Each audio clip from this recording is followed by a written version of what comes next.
When I tell people I work at a factory, their faces usually do this awkward twitch.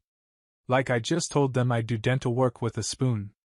"Oh, that's honest work," they say, in the same tone you'd use to describe a street magician who eats nails for lunch.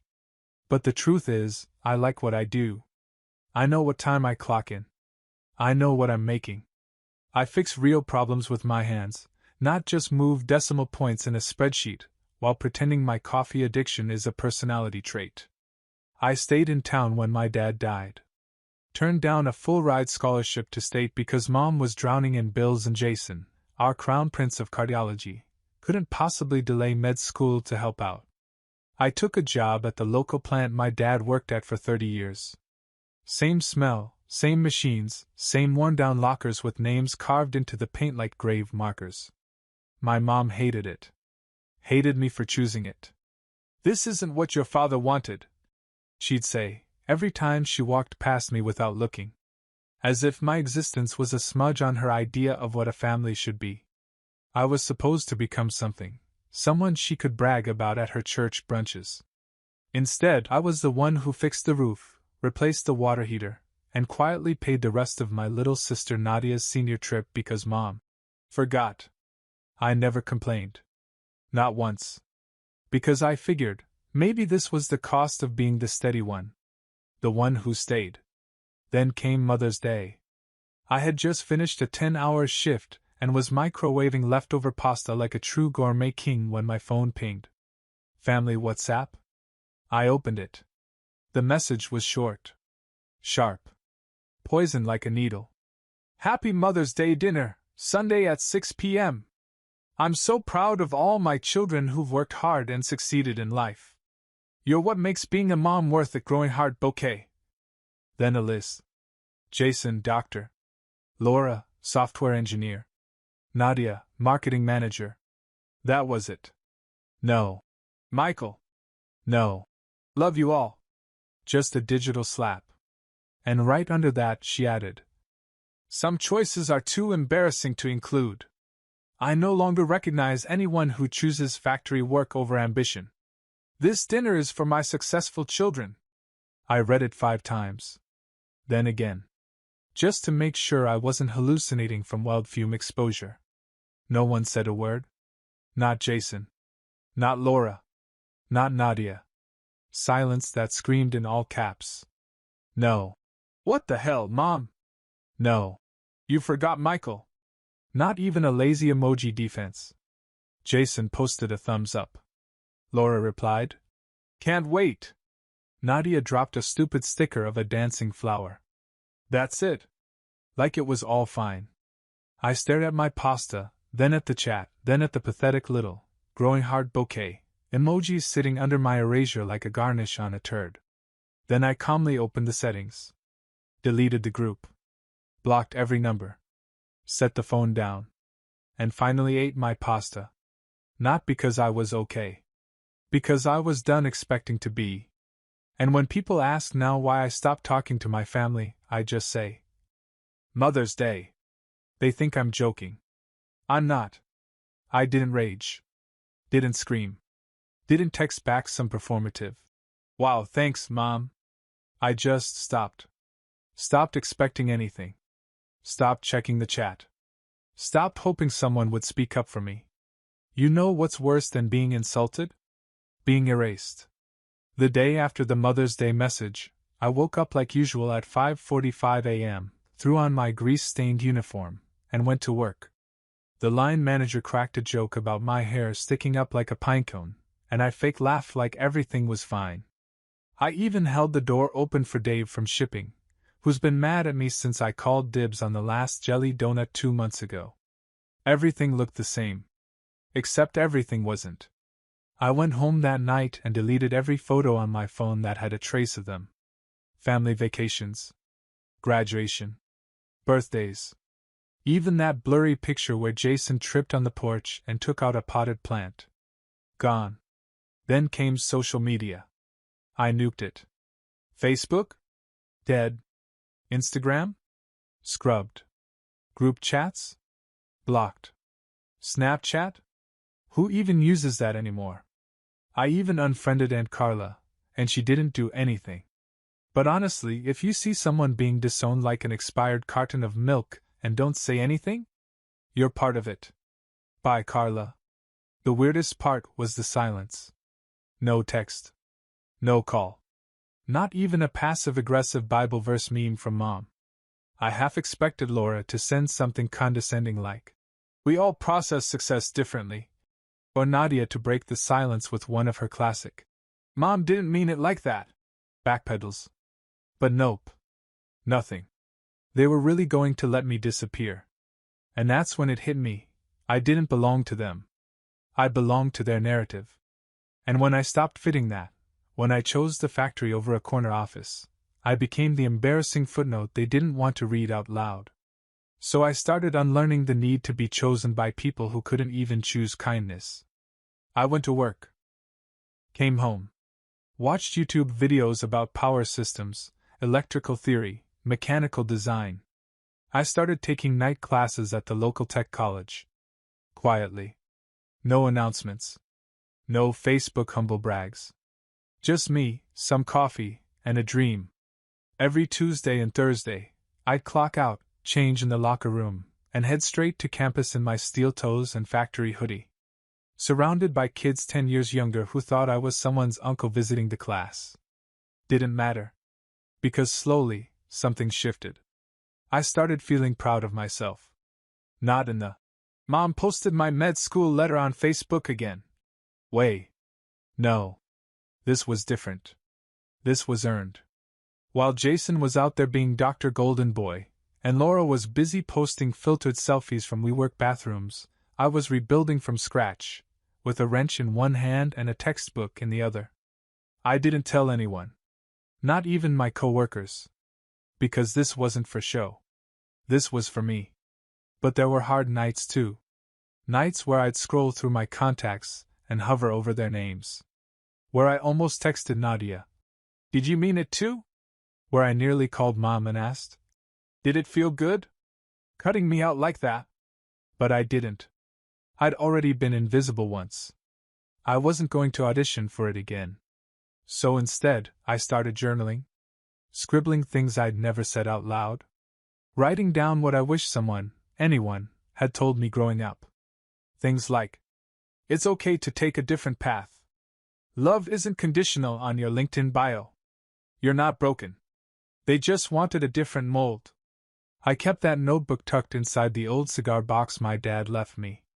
The one that still smelled like motor oil and aftershave. The only piece of him they didn't throw out. That little box became sacred. A reminder that someone once saw value in who I was, not who I might become. And as weeks turned to months, something wild happened. I started laughing again. Real laughs. Loud ones. Usually at dumb stuff, like someone at work microwaving fish, or me dropping a wrench on my foot and pretending it didn't hurt because the intern was watching. I became more present. More focused. I could feel myself turning into someone solid. Not the kind of success my mom could post about, but the kind that stayed standing, even after being erased. I didn't make a grand comeback. No Instagram flexes. No. Watch me rise. Montages. Just early mornings, black coffee, steel-toed boots, and the quiet dignity of getting things done. I worked. Harder than I ever had. Learned every machine on the floor. Studied the systems, memorized the layouts, figured out why the ancient packaging robot glitched every third Tuesday like it had a union agreement with chaos. Management noticed. One day, my supervisor pulled me aside and said, "Hey, Mike. You ever thought about taking over a line?" I blinked. I'd been there for almost 5 years and never once heard those words. I shrugged. "Sure. What's the catch?" He laughed. "No catch. You've already been doing the work. Might as well pay you for it." 2 months later, I was off the floor and in a small glass office that overlooked the plant. The AC worked half the time. The chair squeaked. The desk had carvings from the early 2000s that said things like, "Fred rules," and "Life sucks." But it was mine. I stopped going to night classes because I'd finished the program. Got certified. Management and systems operations. It wasn't sexy, but it got me a 22% raise and a new badge that said, Lead. I still wore the same boots though. Just polished now. And I still told no one. As far as my family knew, I was still pressing buttons and wiping sweat off my brow. A nice little disappointment in overalls. Let them think that. That's when I met her. It wasn't some rom-com moment. No sparks flying over spilled coffee. No accidental hand touch over a conveyor belt. Her name was Rachel, and she worked in inventory. She was smart, sharp, and had a zero-tolerance policy for warehouse nonsense. First thing she ever said to me was, "If you're going to take over line 3, fix the barcode scanner. I'm not logging another 37 duplicates because some intern kicked the stand loose again." I stared at her for a beat. Then grinned. "Hi. I'm Mike." She didn't smile back. "Fix the scanner, Mike." I fell in love a little right then and there. Rachel wasn't flashy. No fake voice. No factory flirt. She brought her own damn lunch in Tupperware, called out sexism like she was paid for it, and knew how to recalibrate a sensor faster than half the guys in maintenance. We started slow. Coffee. Then lunch. Then driving home together since we lived in the same general direction. Then, one night, it was raining like God was mad at us, and I offered to drive her all the way home. She looked at me, blinked, and said, "You want to come in? I have leftover chili and a couch that doesn't bite." That was it. That's how it started. No drama. No games. Just two people who understood long hours, aching feet, and the simple joy of good food and silence. After a few months, we moved in together.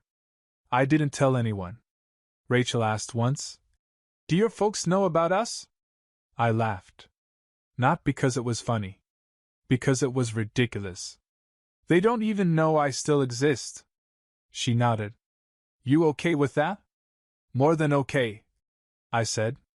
"I've never been more peaceful in my life." We got married at the courthouse on a Tuesday. No big white dress. No ring bearer with a name like Bentley. Just her, me, and a bottle of decent red wine in the car for after. She kept her last name. I kept my peace. 6 months later, she was pregnant. She cried when she told me. Said she was scared. Said she didn't want to raise a kid in silence, in emotional starvation like we both grew up with. I held her hand and said, "This kid's gonna know they're loved before they know their own name." She nodded. Smiled. Then asked, "Do you want to tell your family?" I didn't hesitate. No. Because people who can erase you once will try it again the moment you stop entertaining their version of you. And I had no intention of performing for them again. Let them think I'm still in overalls, fixing busted machines and begging for validation. Meanwhile, I'm building a life they'll never be invited to. By the time Rachel was 6 months pregnant, I'd been promoted twice. The factory had undergone a total modernization overhaul. New systems, new tracking software, new blood in the management pool. I didn't just survive it. I ran it. The same guy they once called Blue Collar Mike was now the one reviewing their budgets. They gave me a new title, Senior Plant Director. Nice office. 2 windows. A chair that didn't squeak. Paycheck with a comma in it. I still brought my lunch in the same dented thermos. Kept me grounded. I didn't post it. Didn't share it. Didn't change my profile picture to a suit and tie headshot with inspirational quotes. But the local business journal did a write-up. From factory floor to executive suite, the rise of Michael Gentry. My picture, standing in front of the revamped assembly line, hard hat tucked under my arm, ran on the front page of their Small-Town Movers and Shakers section. It didn't take long after that. First came the text. "Hey stranger! Saw you in the paper. Mom was so proud. We were just talking about how amazing you've turned out. 2 hearts. We should catch up soon, smiley face." It was from Laura. The same Laura who didn't say a damn thing when Mom cut me out of Mother's Day dinner like a bad ingredient. I didn't reply. 3 hours later, I got a call. Mom. The woman who publicly declared I wasn't her son anymore had suddenly discovered my number still worked. I stared at the screen until it stopped ringing. Then I stared at it some more. She left a voicemail. Her voice was chipper, casual, like she was calling to ask about the weather. Hi, sweetheart. I saw your picture in the paper. Wow. I always knew you were capable of big things. Why didn't you tell us? Your brother and sisters were just saying how proud they are. Give me a call, okay? Let's get the family together. We have so much to celebrate. I didn't scream. I didn't block her. I didn't even throw the phone. I just sat there in my office, in my tailored button-down shirt, listening to a woman who once typed, I no longer see you as my son. Pretend like she forgot. I waited until the workday ended. Drove home. Had dinner with Rachel, grilled cheese and tomato soup, because she was craving something that feels like childhood, but with less trauma. We sat on the couch. She rubbed her stomach. I held her feet. Then I told her. She didn't say anything at first. Then she looked at me and asked, Do you want to call her? No, I said. Do you want to yell at her? No. Do you want to tell her off in an award-winning email? I laughed. Tempting. What do you want, Mike? I thought about it. Nothing, I said. That's the best part. For the first time in my life, I want absolutely nothing from her. We sat in silence for a moment. Then I got up, pulled out the envelope with the newspaper article, and slid it into our daughter's baby box. Right next to Rachel's first ultrasound photo and the tiny knitted hat from her sister. Not to brag. To remember. That when they all forgot me, I didn't disappear. I built. And I didn't need a dinner invitation to prove it. It started with a call from building security. I was reviewing a supplier contract, sipping stale breakroom coffee, when the front desk rang. Mr. Gentry? There's a woman here asking for you. She says she's your mother? At first, I thought maybe I'd misheard. Then I stood up, walked to the window, and looked down 6 floors at the main entrance. And there she was. My mother. Same perfect hair. Same beige purse clutched against her ribs like a holy book. She was wearing the exact kind of outfit you pick when you want to say, I'm just a sweet older woman visiting my successful son, not the person who deleted him from her life via text. She looked like she expected cameras. Applause. Maybe a violin swell. I didn't feel anger. Not even discomfort. Just this, calm, weightless clarity. Like my body knew there was no version of this ending where I opened that door and felt anything but worse. Does she have an appointment? I asked. The guard hesitated. She says she's family? I gave a short breath. She said I wasn't her son. So no, she isn't. Silence on the other end. Then a professional. Understood. Would you like us to remove her? Yes. Politely but firmly. And make a note, if she returns, she's not to be allowed inside. I hung up. Watched from the window as the security guard approached. He didn't touch her. Just pointed toward the parking lot, speaking slowly. My mother's posture didn't change. Arms folded. Head tilted just slightly, the same angle she used when I told her I wasn't going to college and she said, You're embarrassing me. She stood there for 20 minutes. Not pacing. Not making a scene. Just standing. Waiting. For what, I don't know. A change of heart? A wave from the window? Redemption? She didn't get it. I didn't move. At 6:12 p.m., after she was gone, I got a text from Nadia. She drove 2 hours to see you, Mike. You could have at least come down. She was crying outside your building. Oh, now they cry. I stared at my phone for a while. Then I replied. She erased me from the family for choosing factory work. You all let her. She's crying now because she can't rewrite the ending. Blocked her. Rachel got home just after 7 with takeout and sore feet. She kicked off her shoes, saw the look on my face, and asked, "Which one of them tried it?" "My mom. Showed up in person." Her eyebrows shot up. "Did you talk to her?" "Nope. Security walked her off the property." Rachel dropped the food on the counter. "Good."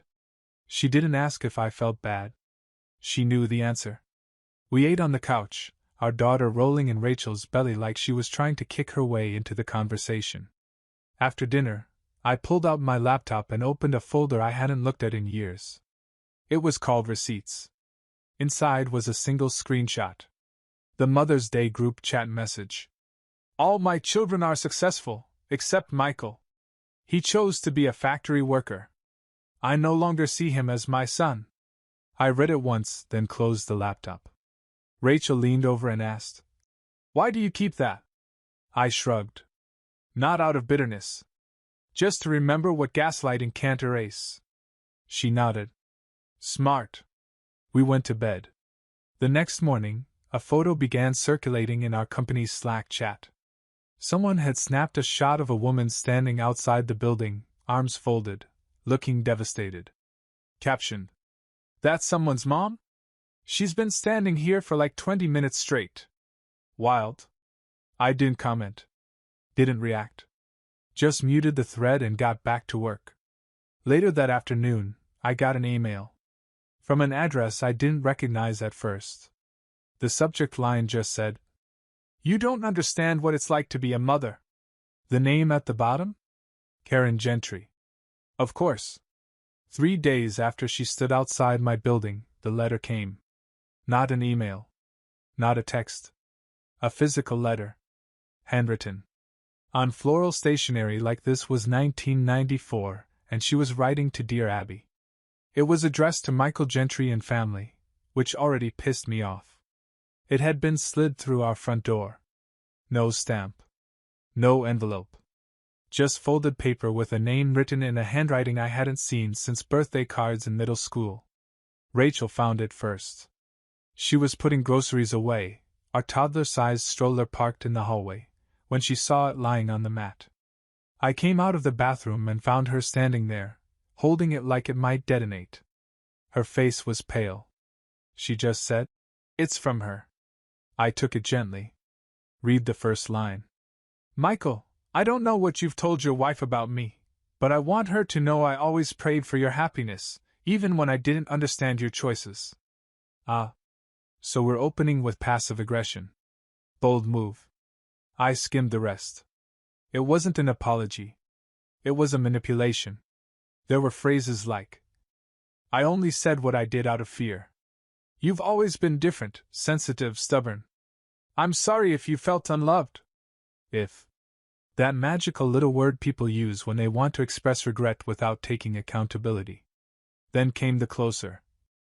"I don't want to die without meeting my granddaughter. Please don't keep her from me. We're still family." Rachel watched me finish reading, arms crossed. "Well?" I folded the letter. "You were right." "About what?" "She's not just toxic. She's radioactive." Rachel sat down on the couch, breathing slowly. "She came to our house, Mike." "I know." "She found where we live." "I know." "She wants to see our daughter." I looked at her for a long moment. Then picked up my phone and dialed. It rang twice. She answered on the third. Her voice was soft. Practiced. "Michael? Don't come to my home again," I said. "Don't leave letters. Don't send emails. Don't involve my wife or daughter. You had your chance. Michael, please.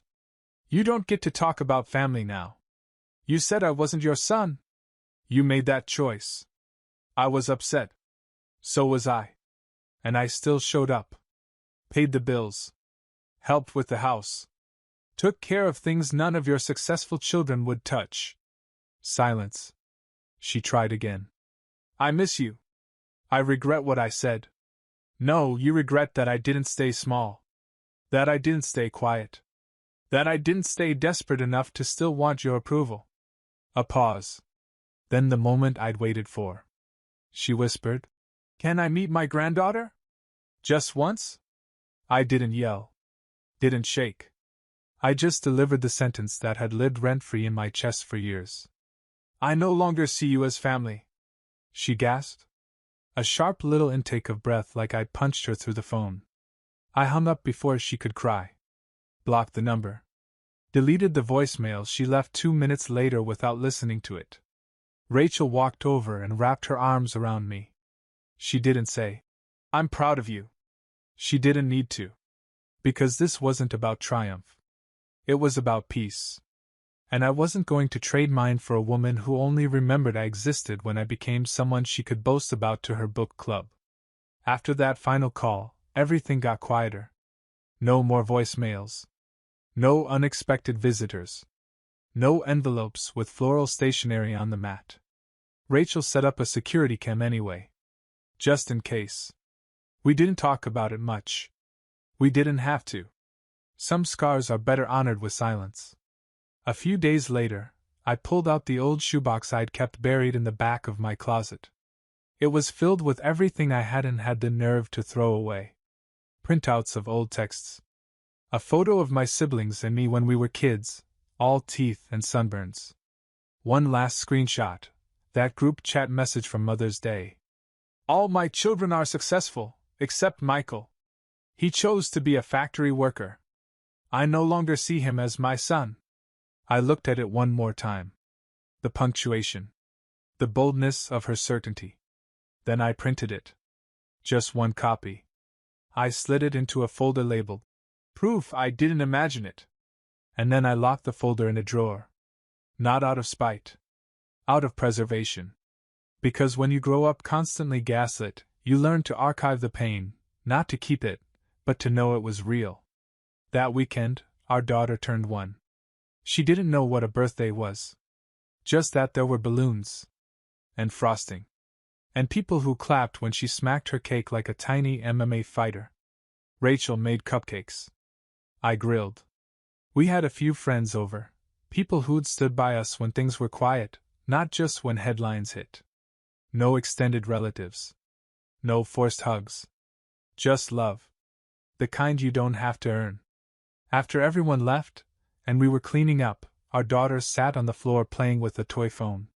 She held it up to her ear and babbled something incoherent, then looked at me and said, "Who dat?" I laughed. "That's just a pretend phone, baby."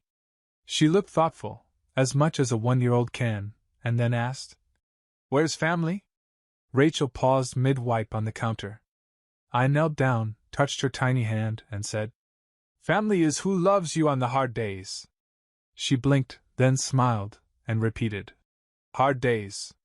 Rachel came over, dropped down beside us, and kissed her forehead. "That's right. And who's your family?" Our daughter thought hard. Then beamed. "You and Daddy. Forever family." It was a phrase she must have picked up from a bedtime book. Or maybe she just made it up. Didn't matter.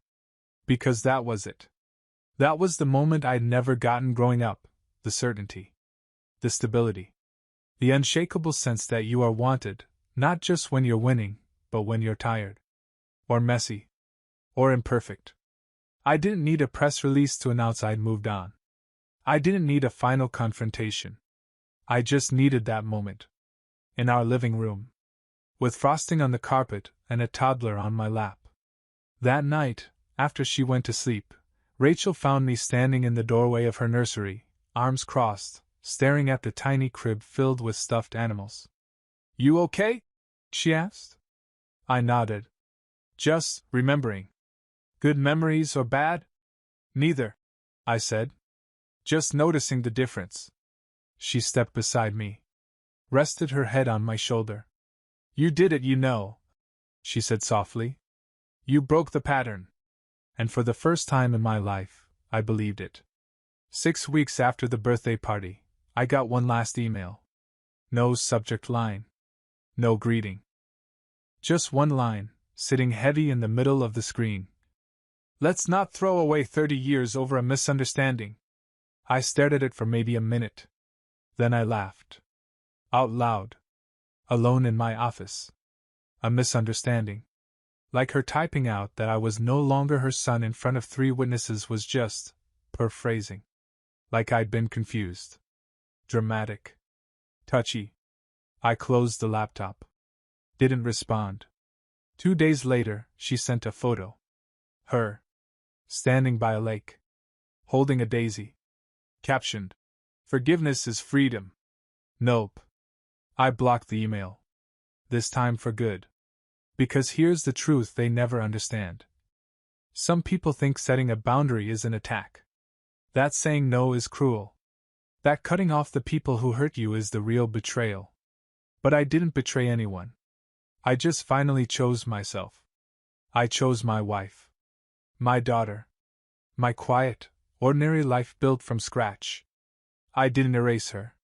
She erased me. I just stayed gone. And I'm not coming back.